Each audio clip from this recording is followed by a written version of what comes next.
교재 46페이지로 가죠. 46페이지에 이제 국세 납세 의무의 성립 시기 쪽이네요.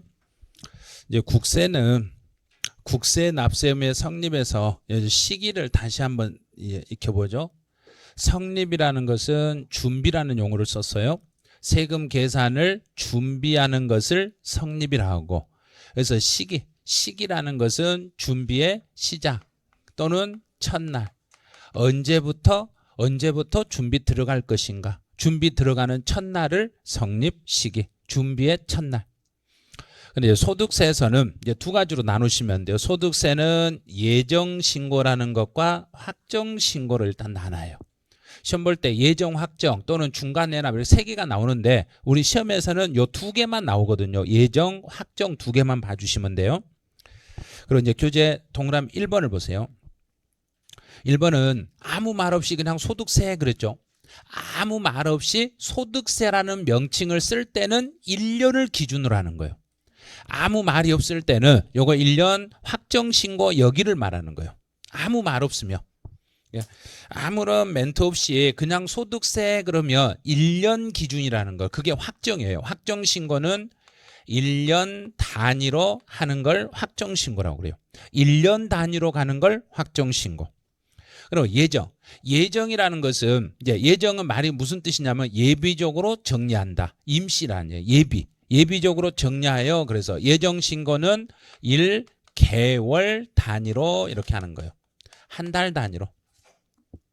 그래서 예정은 한 달 단위로. 그럼 이제 그 지문에 어디가 들어있냐면 첫 번째 줄 제일 끝에 단 나왔죠. 예정 신고 납부하는 소득세, 거기다 밑줄 그어보세요. 일단 예정 신고 납부하는 소득세. 그럼 예정 신고 납부하는 소득세니까 1년으로 기준을 잡아라, 1개월로 기준을 잡아라. 1개월로 잡아라. 그러면 1개월로 잡았어요. 아무 말 없으면 1개월로 잡아라, 1년으로 잡아라. 1년으로 잡아라. 자, 그럼 이제 소득세는 이제 그런 양도소득세요. 이 소득세는 앞에서 이제 전번주에 배운 거 이제 복습 들어가네요.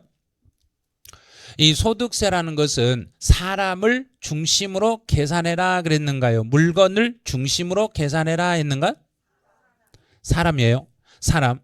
그 사람을 중심으로 계산하는 인세예요. 자, 인세요. 인세니까 그 사람을 중심으로 계산하는 인세니까 합쳐서 계산해라, 따로따로 계산해라. 합산하여. 사람이 중심이 될 때는 합산, 인세는 합산과세, 물세는 개별과세. 그러면 소득세는 합산과세가 되는 게 원칙입니다. 이제 여기까지 이해가 되시면 그 다음부터는 문제가 쫙 풀려요. 이제 이론이 정리가 되셔야 요게 이제 풀려요. 이 앞에 게 이해가 안 되시면 이걸 외우셔야 돼요. 암기할 필요가 없는 사항인데 암기하시면 안 되는 거. 그래서 일단 소득세는 사람이 중심이니까 그 사람을 중심으로 뭐 해라 그랬는가? 합쳐라. 합칠 때 예정 신고는 그러면 1개월 단위로 뭐 해라? 1개월 단위로 합산해라. 그냥 아무 말 없으면 1년 단위로 합산해라. 그럼 합쳐놓고 계산 들어가야 된가요? 합치기 전에 계산 들어가야 된가? 합쳐놓고요. 그러면 예정 신고는 1개월 단위니까 1개월이 시작할 때 한 달치 소득이 얼마인지 아는가요? 끝나야 아는가요? 한 달이 끝나봐야 아는가요? 한 달이 시작할 때 아는가? 끝나봐야 알죠. 그럼 세금 계산을 시작할 때 준비해라, 끝내놓고 준비해라. 끝내놓고. 그래서 예정 신고는 그 달의 말일에 성립이 됩니다. 이렇게 되는 거예요. 이걸 무조건 외우시는 분하고 앞에 내용을 알아버리면 암기할 필요 없이 한 번에 그냥 끝나버린 거예요. 그럼 한 달이니까 그 달 말. 그러면 이번 달 11월 달의 소득은 언제 가보면 정확하게 얼마인지 알겠는가? 11월 말에 가봐야 알겠죠. 이번 달에 본 돈은 11월 말에 가봐야 결과가 나오는 거예요. 그러면 누적해놓고 준비 들어가라, 누적하기 전에 준비 들어가라. 누적해놓고. 그러면 이제 확정신고는 1년 단위니까 여기서 1년이라는 시간을 이렇게 말해요. 과세 기간. 1월 1일부터 12월 말까지를 이걸 과세 기간이라고 그래요.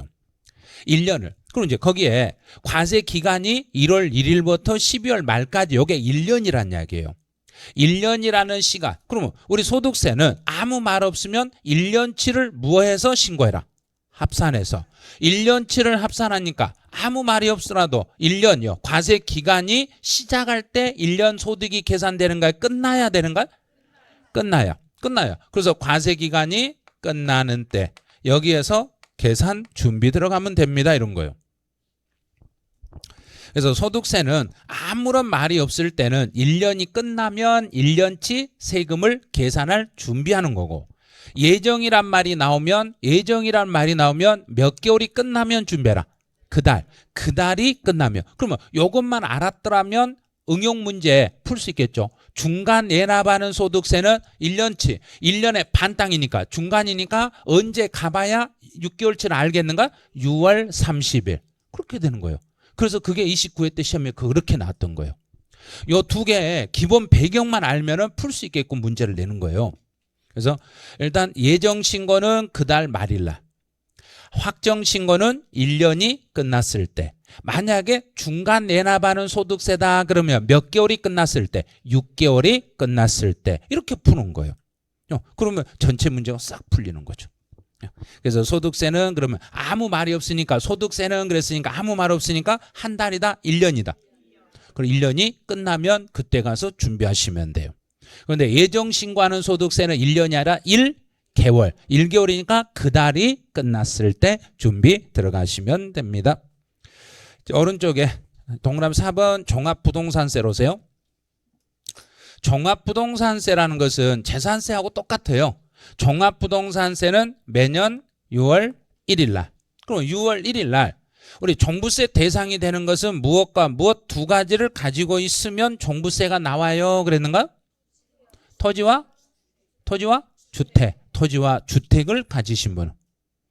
토지와 주택을 가진 사람에게 종합부동산세가 나옵니다. 대신에 주택은 그 사람이 가지고 있는 주택을 다 더해서 얼마가 넘으면 종부세 나와요. 그랬는가?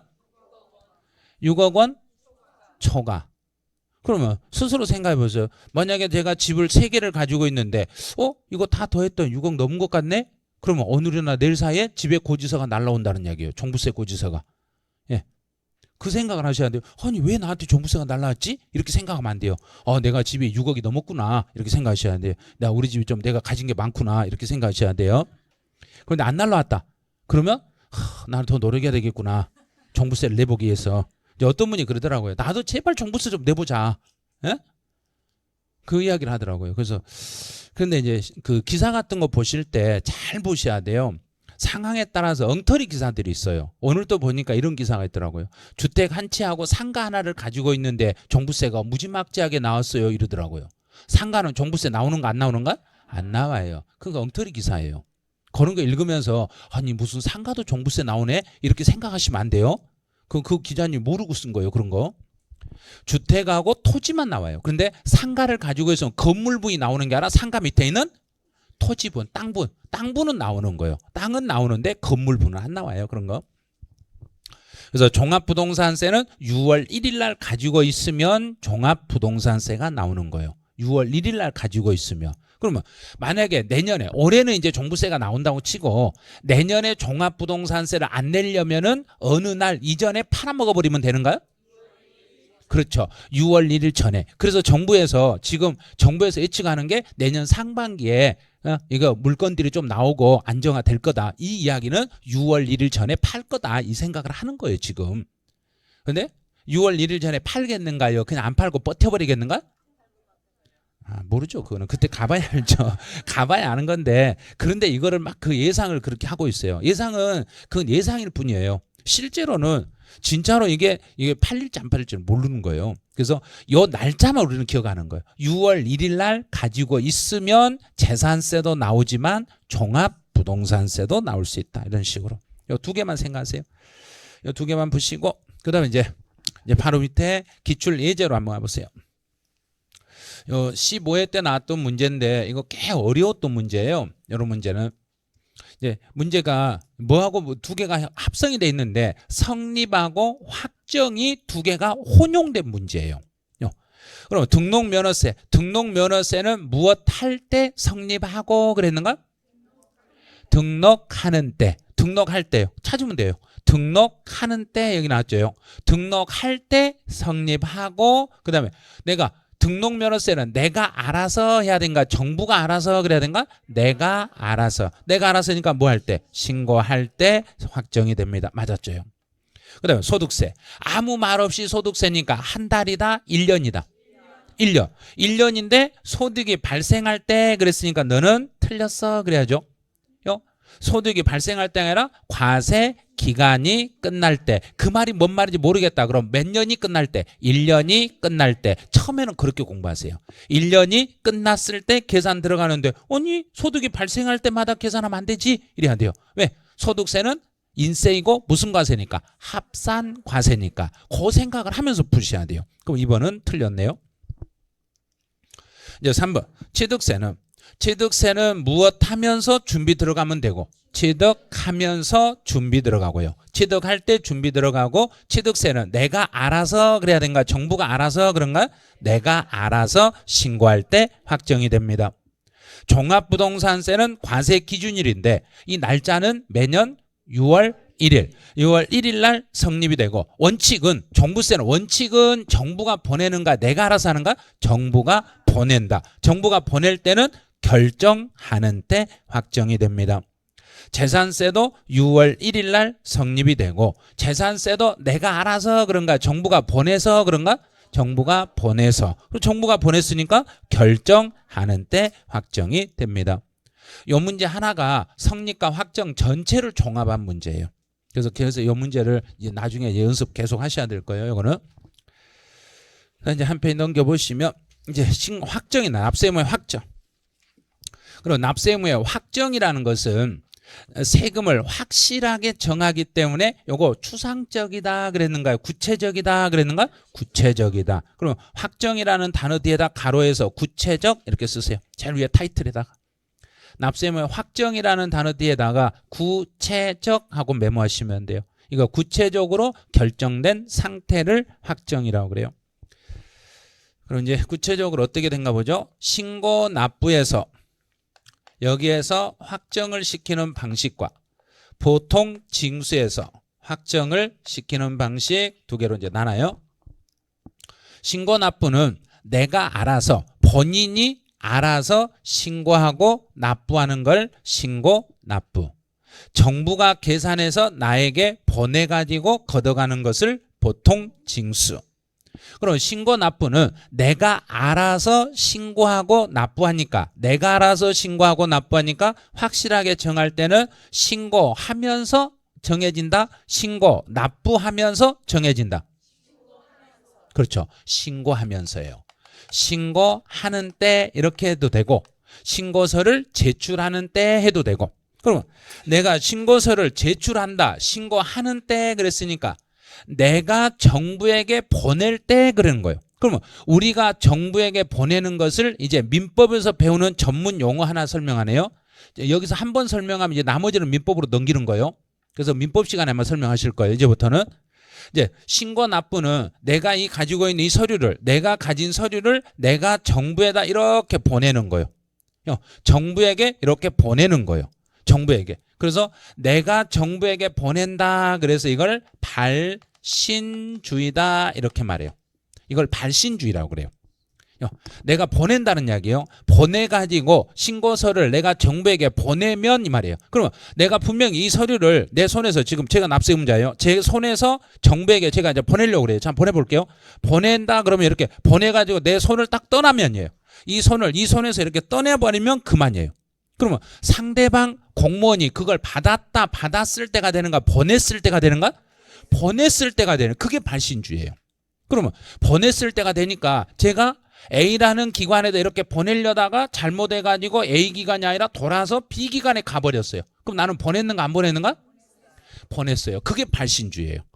발신주의는 내 손을 떠나면 되는 것이고 정부 기관 어디는 몰라도 도착만 하면 돼요. 그러면 만약에 제가 세무서에 보내야 될 서류를 우체국에 가서 우체국에다 갖다 줘버리면 나는 서류 제대로 보냈는가 안 보냈는가? 보냈어요. 내 손 떠났잖아요. 내 손을 떠나 국가기관이잖아요. 거기도 세무서도 국가기관이고 우체국도 국가기관이니까 세무서까지 가기 싫으면 우체국 가서 보내버리면 돼요. 우체국 도장만 찍어버리면 돼요. 우체국에다 도장을 찍는 순간 어디에 들어간 거나 똑같다는 이야기가 세무서에 들어간 것과 똑같다는 이야기예요. 일단 도장만 찍어버리면 되는 거예요. 그러면 오늘까지 신고하라겠는데 제가 세무서에 못 갔어요. 그러면 내일 가가지고 우체국에다 보내면 날짜가 제 날짜인가 늦어버렸는가? 늦어버렸죠. 그럴 때는 어떻게 하냐면 도장을 찍고 나서 도장을 돌려버리면 돼요. 그럼 날짜가 안 보이잖아요. 날짜가 먹혀 있으면 어떻게 되냐면 통상적으로 보냈으리라고 믿는다 이렇게 돼 있어요. 날짜가 안 보이면. 그래서 옛날에는 그렇게 했거든요. 그런데 지금은 그걸 못하게 하려고 인터넷상으로 해서 날짜를 찍어버린 거예요. 이제는. 그러니까 그게 안 되는 거예요. 예전에는 손으로 이렇게 막 찍었잖아요. 손으로 찍을 때 아침에 가서 하루 지나면 아침에 우체국 직원한테 가서 씩 웃으면서 잠깐만요. 찍을 때 뛰지 마세요. 뛰지 마. 딱 찍고 가만히 계세요. 그럼 손 돌려버려. 그러면 날짜가 싹 먹혀버려요. 먹혀버리니까 날짜가 며칠인지 몰라요. 그러면 제 날짜에 정상적으로 그 사람이 보냈을 거라고 믿는 거예요. 법이 그렇게 돼 있거든요. 그래서 그런 걸 악용을 했었는데 이제 못하게 만들어 놓은 거예요. 이제는요. 이게 발신주의라는 거. 발신주의라는 것은 납세자가 정부에게 보내는 것만을 발신주의라고 그래요.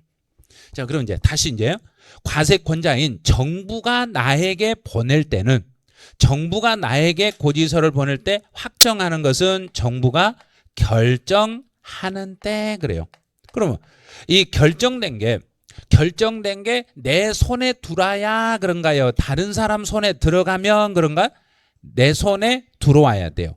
내 손에. 그러면 정부가 나에게 고지서를 보낼 때는 정부가 그 사람에게 고지서를 보낼 때는 그 사람 손에 도착을 해줘야 된가요? 그 사람 손이 아니라 다른 사람 손에 들어가야 된가? 그 사람 손에 도달해야 돼요. 반드시 정부가 서류를 보낼 때는 그 사람 손에 도달하셔야 돼요. 그래서 이런 걸 도달주의라고 그래요. 이걸 도달주의라고 그래요. 그래서 발신주의하고 도달주의 중에서 싸우는 게 더 많이 싸우는 게 도달한 걸 가지고 싸우겠는가요? 보내는 걸 가지고 싸우겠는가? 도달한 거. 왜 우리 집으로 안 보내놓고 왜 나한테 보냈다 하냐고. 왜 너 옆집으로 보내놓고 왜 나한테 보냈다고 하냐고. 나 안 받았다고. 그러니까 판례가 나오는 거예요. 그래서 만약에 내가 오늘 학원 와가지고 집에 사람이 없어. 그런데 내 서류를 제가 경비실에서 받았어. 그럼 제대로 받았는가 안 받았는가? 아니 내 손에 아니고 경비실에 줬잖아. 네가 왜 내가 거기다 내가 주란 말 안 했는데 왜 거기다 줬냐? 난 모른다. 못 받았지 않냐? 우겨버리는 거예요. 그런데 판례가 뭐냐면 통상적으로 이 아파트는 사람이 없으면 경비실에서 지금까지 계속 받았지 않냐? 그러면 혈액이 있는 거예요. 그게 경비실에다 부탁을 이임을 했으니까. 그런데 어쩌다 받았다 그러면 안 돼요. 그런데 만약에 제가 집에 없었어요. 그런데 집에 사람이 아무도 없는데 옆집에서 우리 집에 놀러 왔다가 온 서류를 옆집에서 우리 집에 오니까 옆집 사람이 내 서류를 받았다가 모르고 자기 집으로 가지고 가가지고 집에 놔둬 버렸어요. 깜빡하고. 그러면 내 집에 서류가 도착 제대로 했는가 안 했는가? 안 했어요. 안 했어요 그거. 나는 모를 일이죠. 그 사람이 준 사람이 누군가를 확인해가지고 옆집이라면 안 줬어야 돼요. 그런데 옆집이라는 걸 모르고도 그냥 줘버렸으니까 준 사람 잘못이에요. 그거는요. 그래서 정부가 서류를 보낼 때는 반드시 그 사람 손에다가 갖다 잡아줘야 돼요. 그래서 집에 공문서가 올 때는 반드시 밖에서 혹시 누구신가요? 물어보든가 안 물어보든가? 물어보죠. 그 다음에 만약에 그분이 아니다 그러면 그분하고 무슨 관계인가요? 꼭 물어보죠. 무슨 관계인가 물어보고 한번 싹 봐요. 왜 보는지 그 이유를 알려드릴게요. 혹시 사립판별이 가능한가 불가능한가를 보는 거예요. 사립판별이 불가능한 사람에게 서류를 줬을 때는 그것도 무효예요. 그래서 만약에 집에 사람이 없어가지고 이제 꼬맹이한테 줬어요. 꼬맹이한테 줬더니 그 서류를 가지고 딱지 잡아서 놀아버렸어요. 그러면 안 되잖아요 그거. 그래서 사립판별이 가능한 사람에게만 송달할 수 있습니다. 이렇게 돼 있어요 법에 관한. 이제 그런 내용들은 전부 다 이제 민법에서 배우게 되실 거예요. 지금 발신주의, 도달주의 두 가지를 알려드렸어요. 그럼 우리가 이제 납세자들이 정부에게 서류를 보낼 때는 일단 보내면 되는가요? 그게 정확하게 들어가야 되는가? 보내면 되는 거예요. 보내면 되는 거예요. 그런데 정부가 서류를 우리에게 보낼 때는 보내면 되는가? 제대로 들어와야 되는가? 제대로 들어와야 돼요. 그래서 세금 고지서는 집에 올 때 반드시 일반 우편 오든가 등기로 오든가? 등기로 와요. 그런데 어쩔 때는 일반 우편 와가지고 꽂아진 게 있죠. 일반 우편 와가지고 우편함에 꽂아진 게 있어요. 서류들이. 그건 어떤 거냐면 금액이 얼마 안 됐던 거. 금액이 적은 거. 그래서 정확한 금액은 50만 원이 안 되는 건 일반 우편으로 보낼 수도 있고 등기도 보낼 수도 있고 이렇게 돼 있어요. 법에는. 그러니까 얼마 안 되는 건 그냥 일반 우편. 좀 금액이 좀 센 건 절대 일반 우편 안 돼요. 무조건 등기로. 이런 식으로. 그래서 그 사람 손에 꼭 도착하게 해야 되니까 이렇게 가는 거예요. 그럼 이제 1번에 신고 납부는 누가 알아서 하는 걸 신고 납부를 한다 그랬는가? 내가 본인 납세 의무자가 알아서 하는 거. 그다음 이제 2번 특징으로 내려보세요. 특징은 동그라미 2번만 보세요. 동그라미 2번에서 확정하고 동그라미 치세요. 3개 확정하고 동그라미 치세요. 3개 확정. 3개 확정은 그랬죠. 그럼 거기에서 이제 중간쯤 보시면 신고서를 제출하는 때 거기다 밑줄을 그으세요.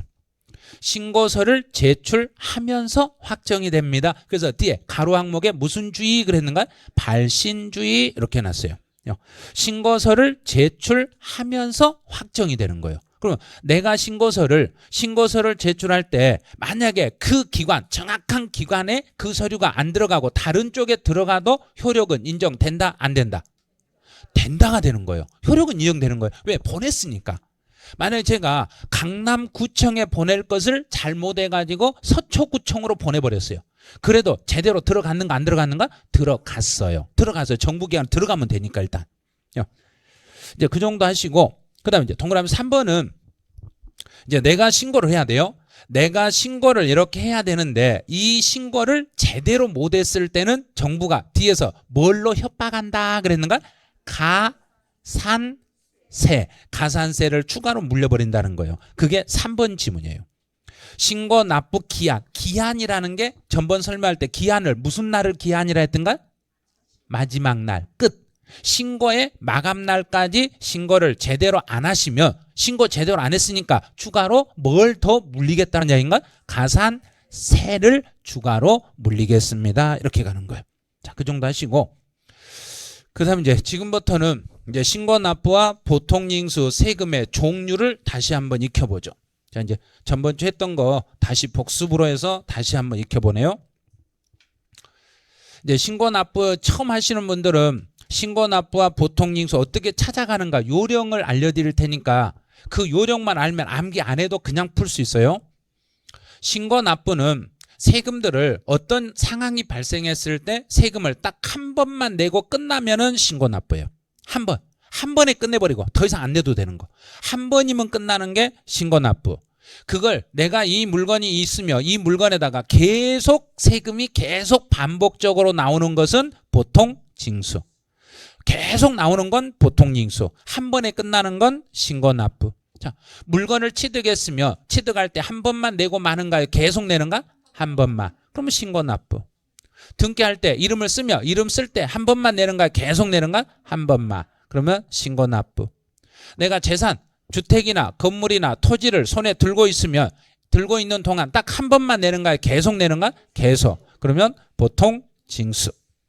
종합부동산세는 주택이나 토지를 내 손에 들고 있으며 들고 있는 동안은 한 번만 내는가? 계속 내는가? 계속 내니까 보통징수 원칙. 근데 종합부동산세는 내가 정부를 못 믿겠다. 나 정부 못 믿어. 그러면 알았어? 그럼 네가 해. 네가 하라고. 이렇게 되는 거예요. 내가 선택해서 할 수 있어요. 그리고 종합부동산세는 원칙은 정부가 보내는 게 원칙인데 예외적으로 선택해서 신고할 수 있습니다. 저 부동산을 팔아먹었어요. 제가 집을 팔았으면 내가 이 팔았던 집에 대해서는 세금을 한 번만 내야 된가? 계속 내야 된가? 한 번만. 그러면 신고 납부. 암기 안 해도 다 풀 수 있어요. 암기 안 해도 되는데 이건 막 세금 종류를 막 암기하다 보면 꼬여버려요. 한 번에 끝나면 신고 납부, 계속 가면 보통 징수. 그러면 자동차를 가지고 있으면 자동차세는 한 번만 나오는가? 계속 나오는가? 그럼 무슨 세금? 보통 징수. 만약에 제가 2019년에 벌어들인 소득이 있으면 올해 벌어들인 소득에 대해서는 세금 한 번만 낸다? 계속 낸다? 한 번. 그러면 신고 납부. 1년 동안 벌어들인 법인들은 1년 동안 벌어들인 법인에 대한 그 세금은 한 번만 낸다? 계속 낸다? 한 번. 그건 그에 한 번. 그에 한 번만 내니까 신고 납부. 사업을 하신 분은 부가가치세. 만약에 6개월치 부가가치세는 6개월치 한 번만 내는가? 또 내야 된가? 한 번만. 한 번만. 6개월치는 한 번만. 그 다음 6개월치 한 번만. 그 다음 6개월치 한 번만. 이게 계속 내는 게 아니라 6개월치는 한 번만. 그러니까 신고, 납부. 개념을 정확히 잡으셔야 돼요. 개념을 잘못 잡으시면 여기서 이제 꼬일 거예요. 한 번에 끝나면. 그러면 만약에 제가 대한민국에 살고 있으면 주민세는 살고 있는 동안, 숨 쉬고 있는 동안은 한 번만 나오는가요? 계속 나오는가? 계속 나오니까 무슨 세금? 보통 징수. 끝났죠. 간단해요, 논리는. 논리는 아주 단순한 논리들이에요. 그런데 취득세는 내가 신고를 해야 되는데 신고를 불이행했을 때, 신고 안 해버리면, 내가 신고 안 해버리면은 보통 징수로 정부가 고지서를 보내는데, 단 고지서 보낼 때 그냥 보내는 게 아니라 뭣도 포함해서, 가산세를 포함해서 정부가 고지서를 보내요. 그다음에 등록면허세도 내가 알아서 신고를 해야 되는데 내가 알아서 신고를 불이행했을 때는 보통 징수로. 그러면 여기도 또 뭘 포함해서? 가산세 포함해서. 재산세는 내가 신고할 수 있는 방법은 없어요. 그런데 이 재산세는 내가 신고를, 정부가 고지서를 보내가지고 그 약속한 날짜에 돈을 안 내면 내년부터는 명칭이 요게 개정 예정이 돼 있어요. 개정 예정이 돼 있으니까 이게 법이 명칭이 어떻게 용어가 확정이 될지, 지금 임시 가 용어는 납부 지연 가산세로 바뀌는 걸로 지금은 돼 있어요. 그런데 그게 확실하게 납부 지연 가산세로 바뀔지, 용어가 약간 수정이 될지, 그래서 지금 잠깐 보류하는 거예요. 이거는. 그래서 재산세도 내년부터는 가산세로 명칭이 바뀌어요. 가산금이 아니라 가산세로 바뀌니까 이제 조금 주의를 하셔야 되기는. 그다음에 종합부동산세는 정부가 보내는 것도 있지만 내가 선택해서 신고할 때 신고를 제대로 안 해버리면, 신고를 하긴 하는데 좀 적게 신고하면은 가산세 나올 수 있어요. 그다음에 양도소득세는 내가 양도소득세를 신고해야 되는데 안 하면 보통 징수로, 여기도 가산세를 포함하여 고지서가 이렇게 나올 수 있어요. 그래서 세금 종류를 막 암기하는 것보다는 한 번 끝나면 신고 납부, 한 번에 끝나면 신고 납부, 계속 반복적인 행위가 있으면은 보통 징수, 이렇게 원칙은 잡을 때 그렇게 잡아주시면 돼요. 그리고 양그라 3번에 신고 납부 세목, 이제 그거 뭐 따로 공부를 안 하셔도 돼요. 그 왼쪽에 보면 제일 하단에 신고 납부 보통 징수 표 하나 나와 있을 거예요. 그 표 연습하면서 요런 게 신고 납부고 이게 보통 징수구나, 이렇게 잡아주시면 돼요. 이제 네 번째로 가보죠. 신고 납부 불이행 시 내가 신고를 제대로 해야 되는데 만약에 신고를 안 했을 때는 추가로 무엇을 더 물려야 되고, 가산세를 물리는데, 이 가산세라는 것은 무엇을 성실히 이행하도록 하기 위해서 그랬는가? 신고의 의무. 그러면 의무라는 글자 찾으세요. 자, 그러면 두 번째 줄에 의무의 성실한 이행을 확보하기 위하여 그랬네요. 의무의 성실한 이행을 확보하기 위해서 벌칙으로 물리는 것을 가산세라고 합니다. 그래요.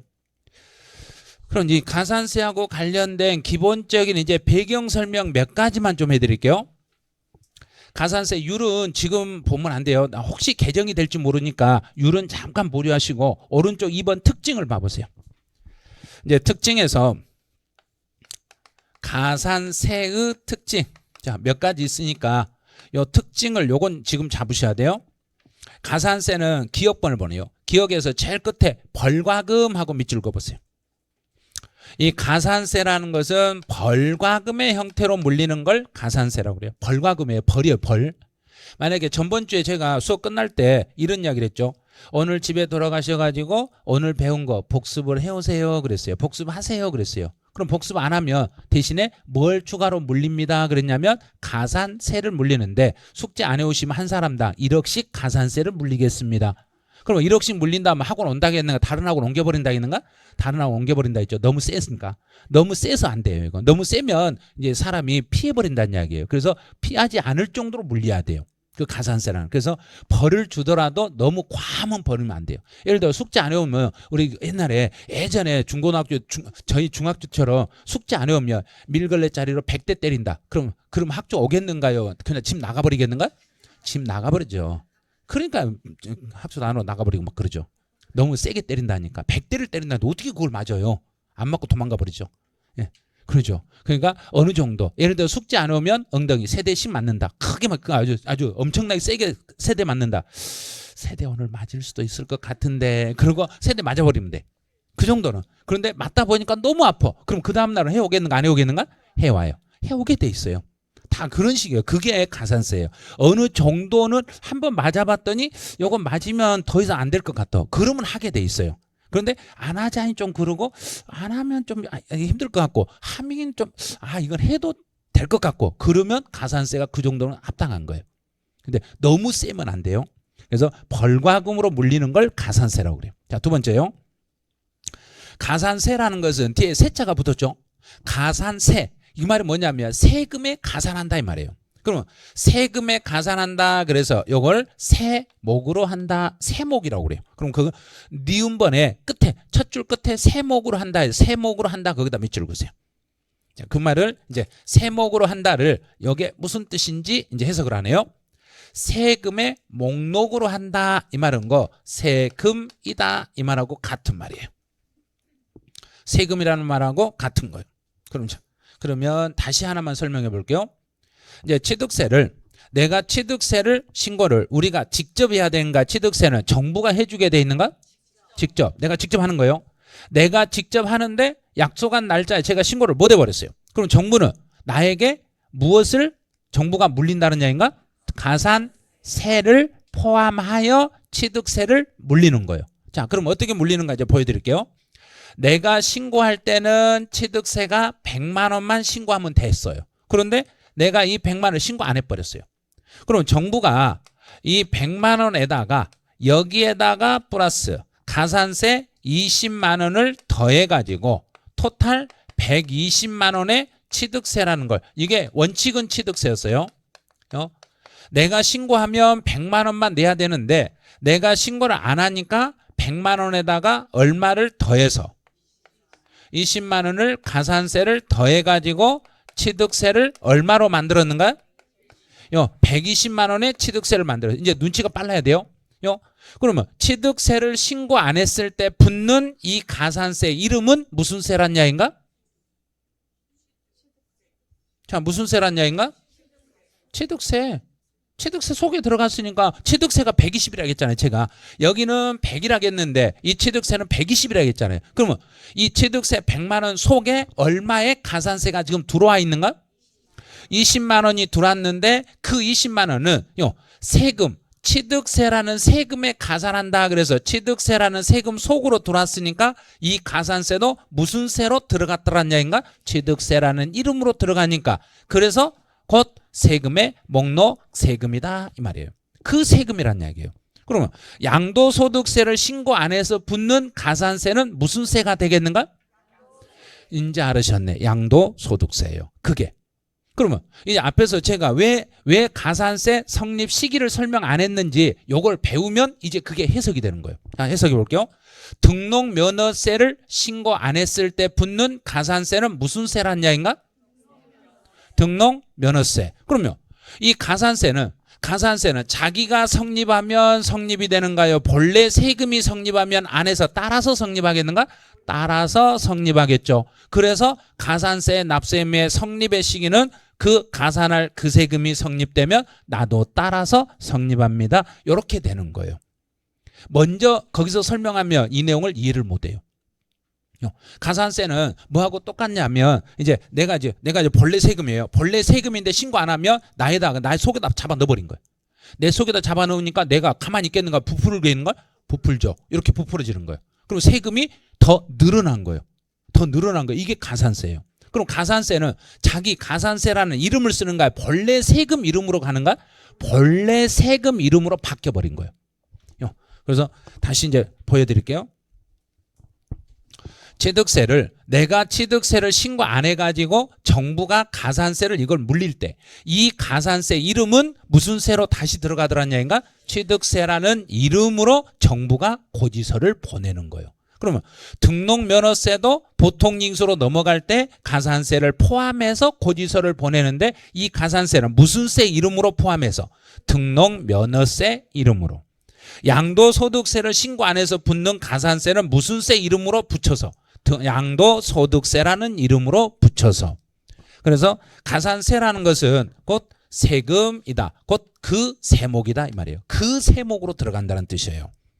그래서 니은번에 가산세라는 것은 그 세목으로 한다 이 말은 그 세금의 목록으로 한다. 그 세금 이름으로 들어가 버린다. 이렇게 해석하시면 돼요. 그래 다만 이제 단서 조항 있죠. 두 번째 줄. 지방세를 감면하는 경우에 가산세는 그 감면하는 지방세에 포함하지 않는다 그랬어요. 그러면 오른쪽에 날개 보면 세액계산 구조를 봐보세요. 구조를 보실 때 지금 칠판에 있는 걸 잘 보세요. 이걸 잘 보셔야 돼. 이쪽을요. 여기를 보세요. 칠판 쪽. 그럼 과세 표준에다가 세율을 곱하면 산출세액이라는 게 이렇게 나와요. 자, 이렇게 동그라미 치세요. 산출세액에다가 동그라미 치세요. 과세 표준 곱하기 세율 바로 밑에 산출세액에다 동그라미 쳐보세요. 그 다음에 산출세액에서 그다음 여기서 빼는 게 세금의 액수를 계산해 가지고 그 계산한 액수에서 감면 세금 깎아주는 걸 빼요. 또 공제하는 걸 빼요. 감면이나 공제를 빼고 나면 결정세액이 나와요. 이게 뭔 말인지 몰라도 돼요. 이게 무슨 말인지 몰라도 돼요. 산출세액은 산출세액이 나오면 이 산출세금은 세금이 계산됐는데 이 세금 속에 가산세가 이제 가산세 다시 동그라미 쳐보세요. 이렇게. 그리고 가산세만 잘 체크하셔야 돼요. 가산세는 산출세액 안에 들어가 있는가 안 들어가 있는가? 안 들어가 있죠. 이걸 얼른 눈으로 봐야 돼요.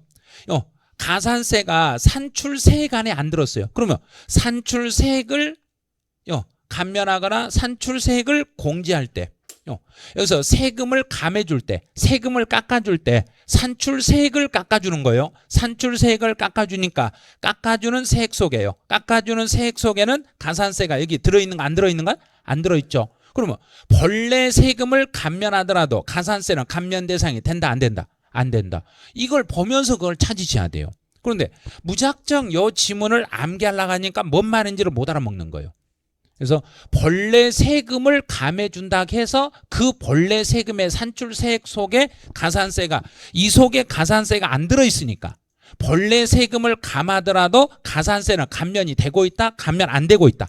안 되고 있죠. 감면 안 되고 있는 거예요. 그래서 곧 니은번의 두 번째 줄은 엄청나게 중요한 지문이에요. 본래 세금을 감해주더라도 그 가산세는 감면 대상에 포함하지 않습니다. 그런 거예요. 그래서 본래 세금은 감면 대상이 될지라도 가산세는 감면 대상이 될 수 없습니다. 이렇게 해석을 해주시면 돼요. 이제 그 정도까지만 그 정도 익혀주시고 그다음에 가산세 종류는 지금 공부를 안 하셔도 돼요. 지금 보류하세요. 이 부분은 지금 보류하시고 그다음에 한 페이지 넘겨보시죠. 이제 보통징수로 가봐요. 보통징수. 보통징수라는 것은 다시 가볼게요. 보통징수는 정부에서 나에게 고지서를 보내가지고 정부가 나에게 고지서를 보내가지고 세금을 정하는 것을 보통징수라고 그래요. 그럼 보통징수가 나오면 뒤에 이름이 누가 따라 붙은다 그랬던가? 세무공무원이. 그러면 찾아내세요. 보통징수랑 그랬으니까 뒤에 세무공무원이만 밑줄 그으세요. 세무공무원. 언제나 보통징수가 나오면 세무공무원 꼭 정부란 이야기예요. 정부가 세금을 나에게 보내가지고 걷어가는 것을 보통징수라고 합니다. 이제 특징에 동그라미 2번을 보세요. 2번에 확정 동그라미 치세요. 특징에서요. 밑으로 쭉 내려오세요. 그 양가로 2번 특징에 동그라미 2번 확정만 체크하세요. 그럼 정부가 무엇 하면서 확정이 됩니다. 그랬는가? 결정하면서 확정이 됩니다. 그래서 과세권자가 결정하는 때 거기다만 강조하시면 돼요. 결정했을 때 그랬네요. 결정하면서 확정이 되는 것을 보통 징수라고 그래요. 그럼 다시 한 번만 익혀보죠. 이제 이거 체크 안 하고 말로만 설명할 거니까 한번 연습해 보세요. 취득세는 신고 납부, 등록면허세 신고 납부, 재산세 보통 징수, 종합부동산세 원칙 보통 징수, 선택에서 신고 납부, 양도소득세 신고 납부. 만약에 취득세나 등록면허세나 양도소득세를 제 날짜에 신고 안 하면은 무슨 징수로? 보통징수로. 정부가 보통징수로 고지서를 보낼 때는 반드시 뭘 포함하여? 가산세를 포함하여. 그러면 이 가산세라는 것은 벌과 금이다, 연체, 이자다. 벌과 금으로 물리는 거고 가산세는 세금이다, 세금은 아니다. 세금이다. 세목이다. 세금이다요. 그러면 취득세를 신고 안 해서 붙는 가산세는 무슨 세라고 말한다? 취득세라고 말한다. 그러면 이 가산세라는 것은 본래 취득세를 감면받으면 가산세도 따라서 감면받는다, 못 받는다? 못 받는다. 여기까지 하면 가산세 이론 문제는 다 풀 수 있어요. 이론 문제는 이제 다 풀렸어요. 이 정도는 해 놓으셔야 문제들이 종합 문제를 풀어요. 왜냐하면 다른 법에서 취득세부터 양도세까지 해서 그 지문 5지문 속에 한 지문 일로 들어버려요. 이런 것들이. 이제 51페이지로 와보세요. 51페이지 오시면 이제 기출 예제가 나올 거예요. 이거 문제 쉬운 것처럼 보이지만 엄청 까다로운 문제예요. 많이 틀리시네요. 자, 과세관청의 결정에 의하여 그랬어요.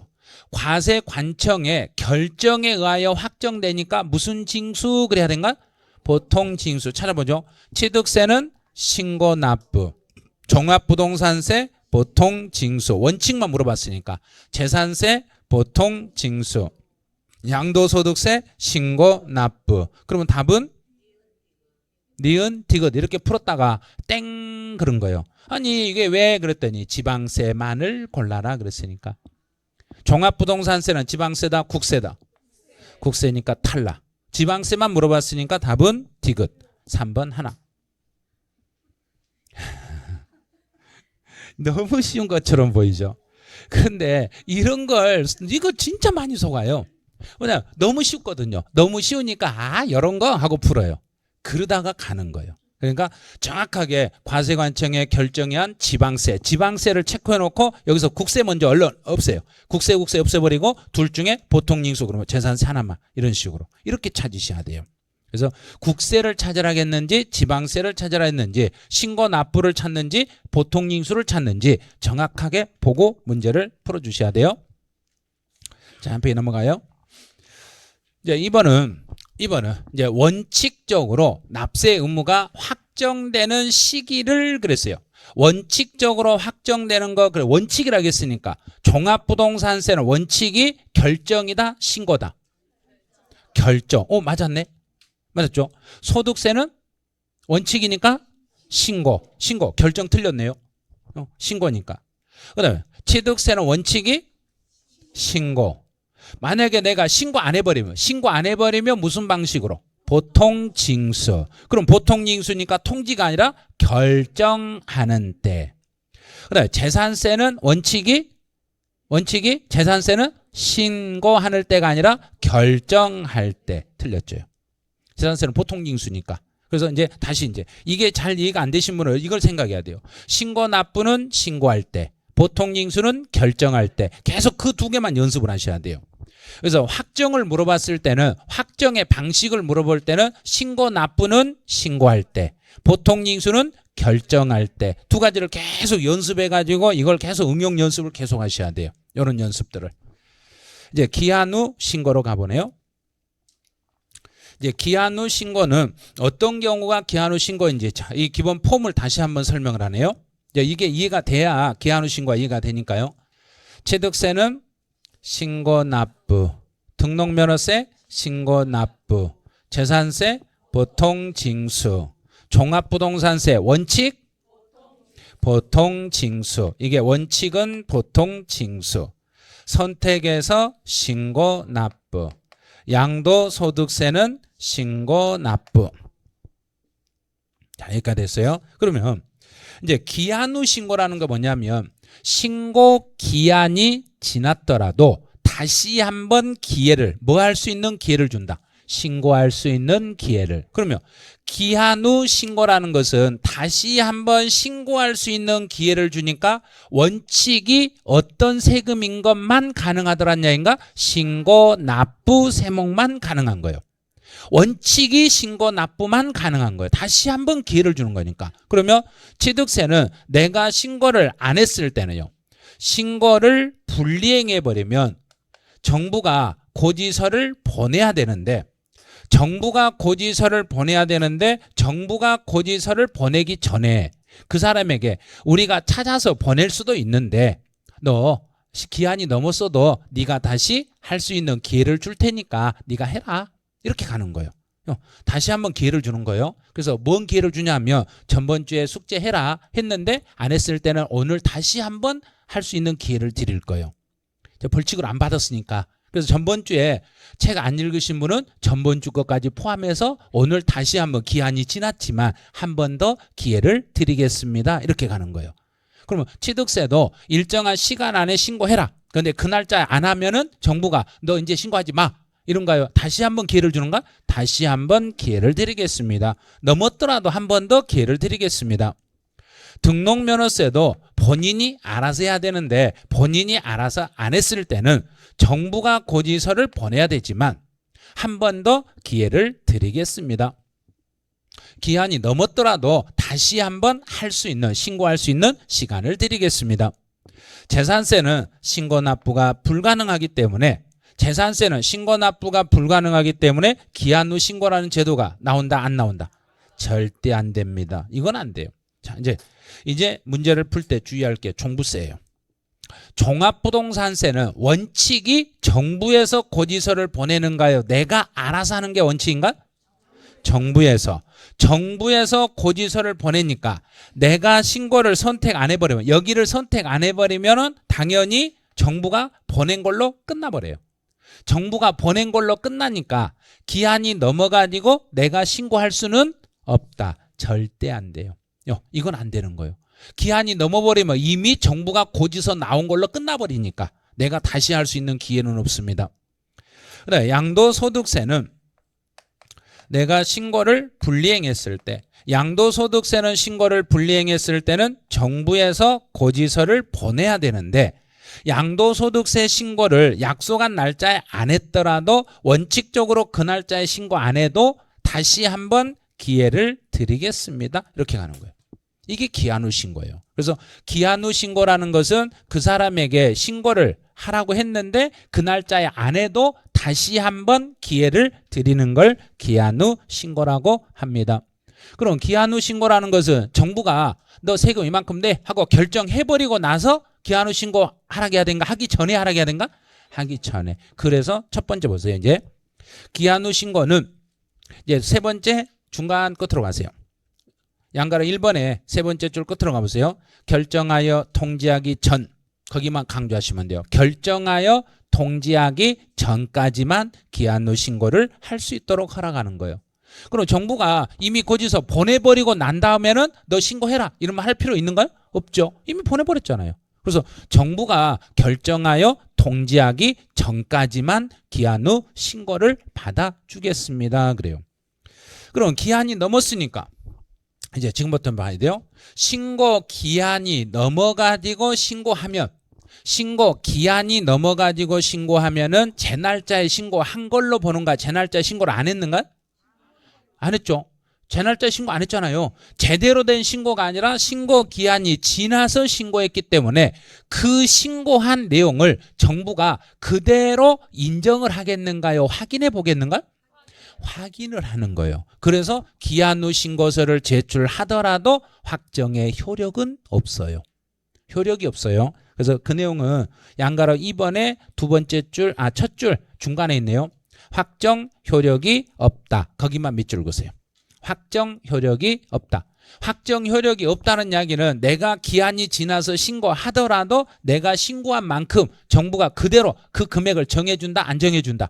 안 정해주는 거예요. 그러면 기한 후 신고를 하게 되면 정부는 다시 정부가 조사해가지고 정확한 액수를 정해줘요. 내가 기한이 지나가지고 신고하면 너 보고 나서 내가 확인해보고 이게 맞는가 확인해보고 맞으면 그대로 해주고 잘못됐으면 다시 정정해가지고 추가로 더 물리고 이렇게 되는 거예요. 그리고 이제 그 내용이 양가로 3번에 1번이에요. 이제 내가 기한 후 신고를 했으면 정부는 내 신고를 그대로 인정을 안 하니까 내가 신고하더라도 정부는 다시 몇 개월 동안 조사해가지고 내 자료를 결정하겠다는 이야기인가? 3개월. 3개월이라는 이야기. 3개월. 3개월 안에 결정을 해드리겠습니다. 그래요. 그래서 신고일로부터 3개월 이내에 정부가 결정해서 통지를 해드리겠습니다. 3개월 안에 결정해서 통지를 해드리겠습니다. 그래요. 3개월이란 시간이 걸려요. 그래서 기한 후 신고를 했더라도 일단 안심을 해야 된가요? 기다려야 된가? 기다려야죠. 신고해놓고 최종 그 금액을 확인할 때까지는 정부가 몇 개월이라는 시간 안에 결정하겠다. 3개월 안에 결정하겠다. 자, 그럼 이제 오른쪽 양가로 4번 와보세요.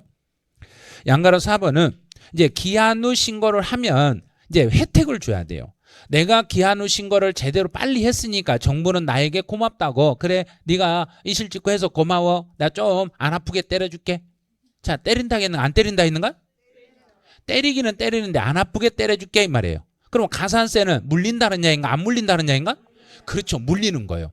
기한 후 신고를 하더라도 가산세는 물리는데 그 가산세를 좀 약하게 물려주겠다는 이야기예요. 그러면 먼저 빨리 하면 할수록 더 약하겠는가요? 늦게 할수록 약하겠는가? 빨리 할수록 약하겠죠.